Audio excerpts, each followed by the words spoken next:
ಎಲ್ಲರಿಗೂ SGR media for you ಚಾನಲ್ಗೆ ಸ್ವಾಗತ.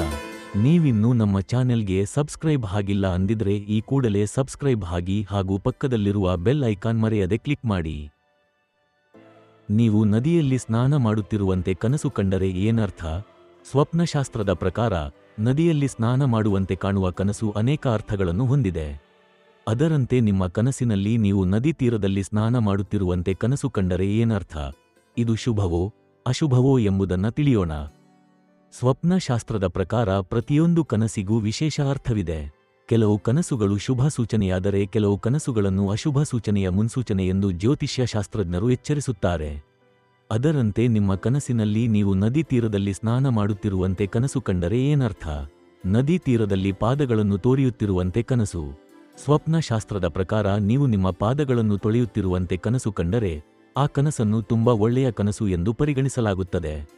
ನೀವು ಹಲವು ತಿಂಗಳುಗಳಿಂದ ಅಥವಾ ವರ್ಷಗಳಿಂದ ಒಂದು ಗುರಿಯನ್ನು ಸಾಧಿಸಲು ಹೆಣಗಾಡುತ್ತಿದ್ದೀರಾ ಅಥವಾ ಅದನ್ನು ಸಾಧಿಸಲು ಪ್ರಯತ್ನಿಸುತ್ತಿದ್ದೀರಾ ಮತ್ತು ಮುಂದಿನ ದಿನಗಳಲ್ಲಿ ನೀವು ಆ ಗುರಿಯನ್ನು ಸಾಧಿಸುತ್ತೀರಿ ಎಂಬುದು ಈ ಕನಸಿನ ಅರ್ಥ. ನದಿಯಲ್ಲಿ ಸ್ನಾನ ಮಾಡುತ್ತಿರುವಂತೆ ಕನಸು. ಜಲಪಾತ ಅಥವಾ ನದಿಯ ನೀರಿನಲ್ಲಿ ನೀವು ಸ್ನಾನ ಮಾಡುತ್ತಿರುವ ರೀತಿ ಕನಸು ಬಿದ್ದರೆ ಅದು ತುಂಬಾನೇ ಒಳ್ಳೆಯ ಕನಸು ಎಂದು ಹೇಳಲಾಗುತ್ತದೆ. ಮುಂಬರುವ ದಿನಗಳಲ್ಲಿ ನಿಮಗೆ ಸಂತೋಷ, ಧನ ಪ್ರಾಪ್ತಿಯಾಗುತ್ತದೆ ಎಂಬುದು ಇದರ ಅರ್ಥ. ಅಷ್ಟೇ ಅಲ್ಲದೆ ಬರುವ ದಿನಗಳಲ್ಲಿ ನಿಮ್ಮ ಆರೋಗ್ಯ ತುಂಬಾ ಚೆನ್ನಾಗಿರುತ್ತದೆ ಎಂಬುದರ ಸೂಚನೆಯೂ ಹೌದು. ಆರೋಗ್ಯ ಸಮಸ್ಯೆಯಿಂದ ಬಳಲುತ್ತಿದ್ದು ಸ್ನಾನ ಮಾಡುತ್ತಿರುವಂತೆ ಕನಸು. ನೀವು ಯಾವುದೋ ಆರೋಗ್ಯ ಸಮಸ್ಯೆಯಿಂದ ಬಳಲುತ್ತಿದ್ದು ಸ್ನಾನ ಮಾಡುತ್ತಿರುವಂತೆ ಕನಸು ಕಂಡರೆ ಅನಾರೋಗ್ಯದಿಂದ ಚೇತರಿಸಿಕೊಳ್ಳುತ್ತಾರೆ. ನೀವು ಉತ್ತಮ ಆರೋಗ್ಯದಿಂದಿದ್ದು ಇಂತಹ ಕನಸು ಕಂಡರೆ ಮುಂದಿನ ದಿನಗಳಲ್ಲಿ ನಿಮ್ಮ ಆರೋಗ್ಯವನ್ನು ಕಾಪಾಡಿಕೊಳ್ಳಲು ನೀವು ಹೆಚ್ಚು ಜಾಗರೂಕರಾಗಿರುತ್ತೀರಿ ಎಂದರ್ಥ ಎಂದು ಹೇಳಲಾಗುತ್ತದೆ. ಕೊಳಕು ನೀರಿನಲ್ಲಿ ಸ್ನಾನ ಮಾಡುತ್ತಿರುವಂತೆ ಕನಸು. ನೀವು ಕೊಳಕು ನೀರಿನಲ್ಲಿ ಸ್ನಾನ ಮಾಡುವ ಕನಸು ಕಂಡರೆ ಆ ಕನಸು ಒಳ್ಳೆಯದಲ್ಲ.